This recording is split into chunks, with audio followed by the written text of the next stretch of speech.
हरे कृष्णा दोस्तों, मेरे channel चारूहीस lecture and blog में आपका बहुत बहुत स्वागत है। तो आज मैं आपको एक बहुत ही इंटरेस्टिंग स्टोरी सुनाने वाली हूँ। तो आप लोग तैयार हो जाइए। तो पहले हम मंगलाचरण के मध्य से शुरू करेंगे। ओम अज्ञानतिमिरान्धस्य ज्ञानाञ्जनशलाकया चक्षुरुन्मीलितं येन तस्मै श्रीगुरवे नमः। वाञ्छाकल्पतरुभ्यश्च कृपा सिन्धुभ्य एव च पतितानां पावनेभ्यो वैष्णवेभ्यो नमो नमः। जय श्री कृष्ण चैतन्य प्रभु नित्यानंद श्री अद्वैत गदाधर श्रीवासादि गौर भक्तवृंद। हरे कृष्णा कृष्णा कृष्णा हरे हरे, हरे राम राम राम हरे हरे। तो आज की स्टोरी बहुत ही इंटरेस्टिंग है। आज हम सुनने वाले हैं रुक्मिणी देवी की स्टोरी। तो रुक्मिणी देवी की स्टोरी सुनने से पहले आशा करूँगी कि ये स्टोरी आपको पसंद आएगी। तो चलिए शुरू करते हैं। तो हम जानते हैं विदर्भ राज के जो कन्या है रुक्मिणी, वो मतलब विदर्भ राज मतलब एकदम बहुत ही बड़े विष्णु भक्त थे। और वो उनके घर पे नारद मुनि आते थे, नारद मुनि भागवत पाठ करते थे।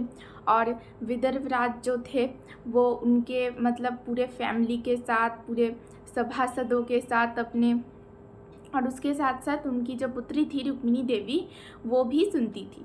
तो ऐसे बचपन से मतलब कृष्ण के बारे में सुनते सुनते उनके मन में एक प्रेम जागा कि कृष्ण को मतलब उनके मन में ऐसी वासना आई कि मैं अगर पति रूप में मानूंगी तो सिर्फ कृष्ण को ही मानूंगी और किसी को नहीं मानूंगी।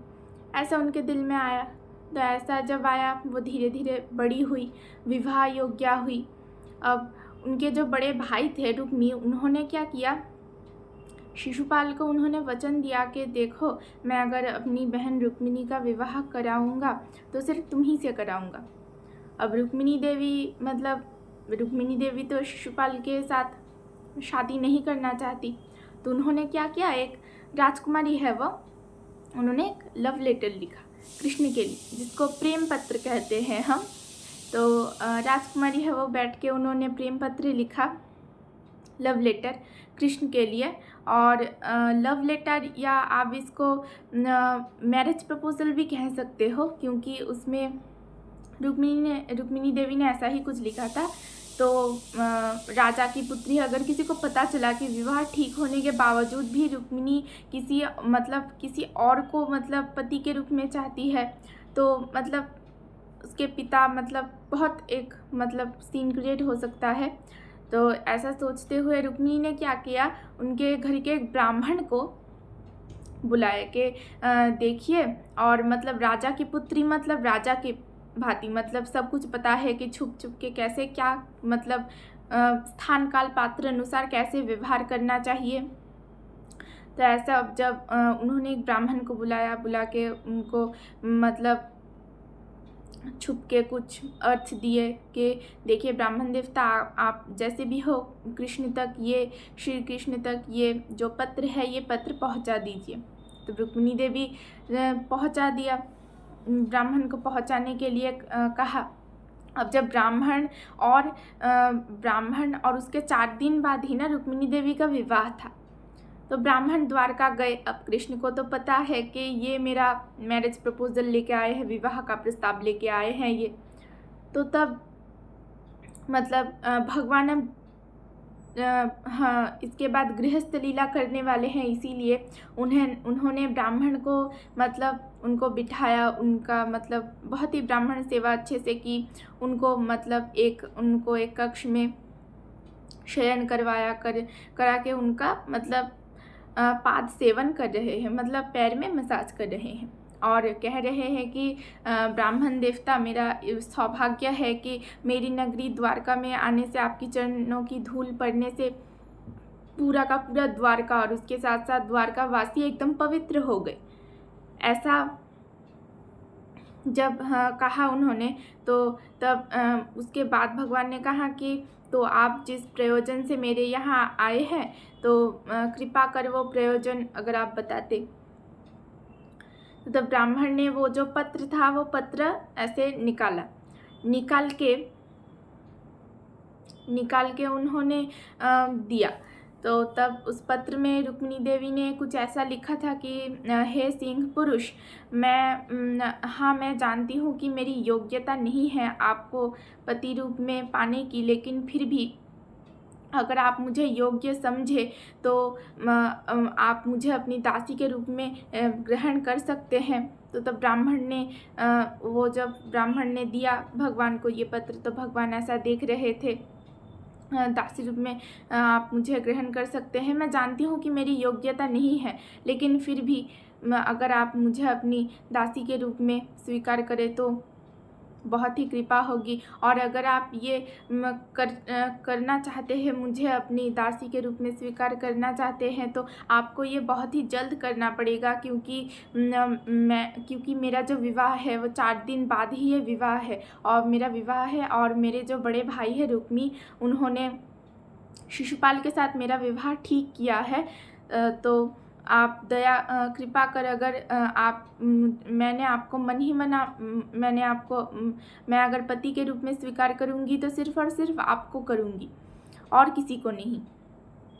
ऐसा उन्होंने पत्र पे लिखा रुक्मिणी देवी ने। और इसके साथ ये भी लिखा कि अगर आप आ रहे हैं तो शीघ्र ही आइए, क्योंकि 4 दिन बाद मेरा विवाह है। मेरा विवाह शिशुपाल से हो जाएगा, और मैं नहीं चाहती कि आप के जैसे एक सिंह पुरुष रहते कोई आके कोई मतलब एक फॉक्स आके मुझसे विवाह करे। मतलब हम जानते हैं उसको हिंदी में क्या कहते हैं, वो मतलब भेड़िया, जिसको कहते हैं हम फॉक्स हिंदी में भेड़िया। तो उन्होंने पत्र में लिखा कि मैं नहीं चाहती कि आपके जैसे सिंह पुरुष रहते कोई भेड़िया आके मुझसे शादी करे। जैसा उन्होंने लिखा, और ब्राह्मण ने भी उनसे कहा कि देखिए रुक्मिणी देवी ने ऐसा कहा है, और वो अगर पति रूप में स्वीकार करेंगी तो वो सिर्फ आपको ही पति रूप में स्वीकार करेंगी, और आप अगर चाहते हैं तो जल्दी जाइए, क्योंकि रुक्मिणी देवी का विवाह है, वो ऐसे राजकुमारी है, ऐसा है। तो ब्राह्मण ने भी उनसे कहा। तो तब भगवान ने क्या किया, भगवान ने जाके ब्राह्मण को कहा कि आप जाके रुक्मिणी को आश्वस्त कीजिए कि मैं उसको ग्रहण करूँगा, और मैं 4 दिन के अंदर आ रहा हूँ, 4 दिन के अंदर मैं आऊँगा। ऐसा कहते हुए भगवान ने ब्राह्मण को कहा कि जाइए आप रुक्मिणी देवी को आश्वस्त कीजिए। ऐसा भगवान ने कहा। अब ब्राह्मण को तो जाने में समय लगेगा, क्योंकि कहाँ पे द्वारका और कहाँ पे कुंडीन नगर। तो ब्राह्मण जब जा रहे हैं और यहाँ पे 4 दिन भी बीत चुके हैं, विवाह का दिन आके उपस्थित हुआ है। और हम जानते हैं कि विवाह से पहले ना जो वधू होती है, मतलब जो ब्राइड होती है, वो मंदिर जाती है भगवान का आशीर्वाद लेने के लिए। तो रुक्मिणी देवी भी वैसे ही गई भगवान का आशीर्वाद लेने के लिए। मतलब शिव पार्वती का मंदिर था, शिव दुर्गा का मंदिर।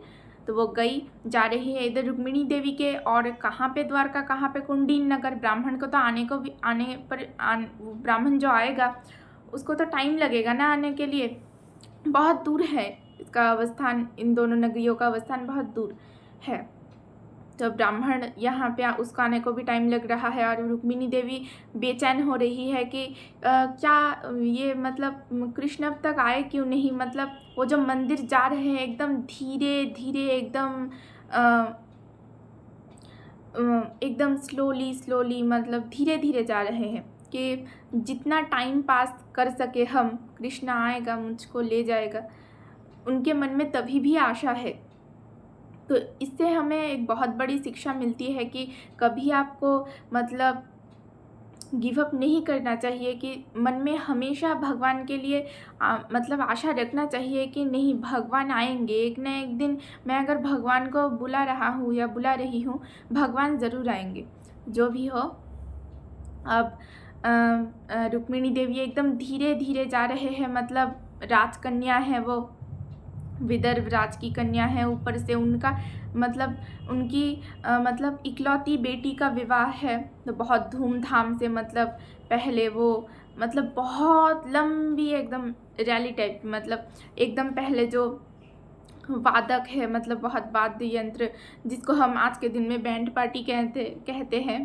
तो और उसके बाद मतलब ब्राह्मणों की पवित्र मंत्र की ध्वनि, और उसके साथ साथ महिलाओं की उलूद ध्वनि, और रुक्मिणी देवी की जो सारी सखियाँ थी ना, सखियाँ मतलब चारों ओर से रुक्मिणी देवी को गार्ड दे के ले जा रहे हैं। और रुक्मिणी देवी एकदम धीरे धीरे, मतलब जितना टाइम स्पेंड किया जाए उतना ही कृष्ण आएंगे, मुझे ले जाएंगे। रुक्मिणी देवी के मन में तभी भी ये चल रहा है। अब रुक्मिणी देवी एकदम धीरे धीरे गई और मंदिर जाके पहुंची। उन्होंने पूजा की। पूजा करके माता पार्वती से वो प्रार्थना कर रही है। क्या प्रार्थना?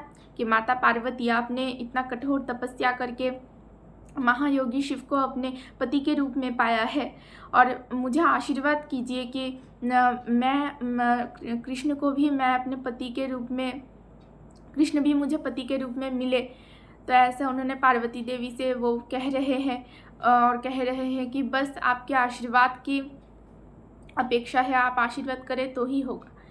पूजा उन्होंने शिव पार्वती की। और हम जानते हैं कि दुर्गा पूजा होता था पहले के दिनों में। तो वहाँ पे शिव जी और उनका पूरा फैमिली था। पूरा फैमिली क्या, उनके वाइफ थे, मतलब दुर्गा देवी थे, उनके जो मतलब गणेश जी थे, कार्तिक थे, सरस्वती देवी थे, लक्ष्मी देवी थे, ये चारों भी थे। लेकिन उन्होंने पूजा शिव पार्वती की, लेकिन उन्होंने सबके पास ना अलग अलग करके प्रार्थना की। मतलब गणेश जी के पास प्रार्थना की, लक्ष्मी जी के पास प्रार्थना की, सरस्वती देवी सरस्वती के पास प्रार्थना की, कार्तिक के पास प्रार्थना की, शिव जी के पास प्रार्थना की। उन्होंने पूजा पार्वती देवी की, शिव पार्वती की, लेकिन सबके पास अलग अलग करके प्रार्थना की उन्होंने। ऐसा जब उन्होंने प्रार्थना किया, प्रार्थना करके वो आ रही है वहाँ से अलग अलग करके, तो यहाँ से भी हमें और एक चीज़ देखने को मिलता है। मतलब आपके मन में ये प्रश्न आया होगा कभी भी कि कृष्ण भक्त क्या देव देवियों की पूजा करते हैं? हाँ, ज़रूर करते हैं। लेकिन क्या मांगना चाहिए हमें? कृष्ण भक्ति, कृष्ण, यही मांगना चाहिए हमें। तो यहाँ पे हम देख रहे हैं कि रुक्मिणी देवी भी कृष्ण को ही मांग रही हैं। तो ऐसे रुक्मिणी देवी सभा के अंदर जाने ही वाली है, प्रवेश करने ही वाली है वो, और उनकी गति और भी मंथर हो गई है, मतलब और भी स्लो हो गई है उनकी गति। तो ऐसे जा रही है जितना भी मतलब टाइम स्पेंड किया जाए। मतलब अगर वो विवाह के मंडप के अंदर चली जाएंगी तो शिशुपाल के साथ तो उनकी शादी हो जाएगी ना, इसीलिए। तो अब उन्होंने, उनके मन में आया कि क्या कृष्ण आया है यहाँ पे, तो उन्होंने ना क्या किया, मतलब यहाँ तक हम जानते हैं अगले दिन पहले के दिनों में जो औरत मतलब जो राजकन्या होती थी, जो महिलाएं होती थी, मतलब सबके सामने ऐसे ही नहीं आ जाती थी। तो उनका, खासकर उनका विवाह था उस दिन, मतलब इतना लंबा उनका मतलब घूंघट था। उन्होंने ना क्या किया, अपना घूंघट मतलब थोड़ा सा उठाया, ऐसा मतलब देखने के लिए कि एकदम थोड़ा सा अपना घूंघट उठाया, उठा के बस देखा कि कृष्ण आए हैं क्या यहाँ, मतलब चेक करने के लिए कि कृष्ण यहाँ पे आए हैं या नहीं। और वहाँ पे जितने सारे भी राजपुत्र थे, वो राजपुत्र मतलब वो जो उन्होंने थोड़ा सा, रुक्मिणी देवी ने जो थोड़ा सा घूंघट उठाया था, मतलब उस घूंघट के जो मतलब थोड़ा सा उनका जो फेस दिख रहा था ना घूंघट के फाक से, वहाँ से मतलब वहाँ के सारे जो राजकुमार थे, मतलब उसमें से जितना भी रुक्मिणी देवी का फेस दिख रहा था ना, मतलब सब देख के मतलब एकदम दंग रह गए कि इतना सुंदर कोई कैसे हो सकता है। मतलब राजकुमार मतलब उनको देख के मतलब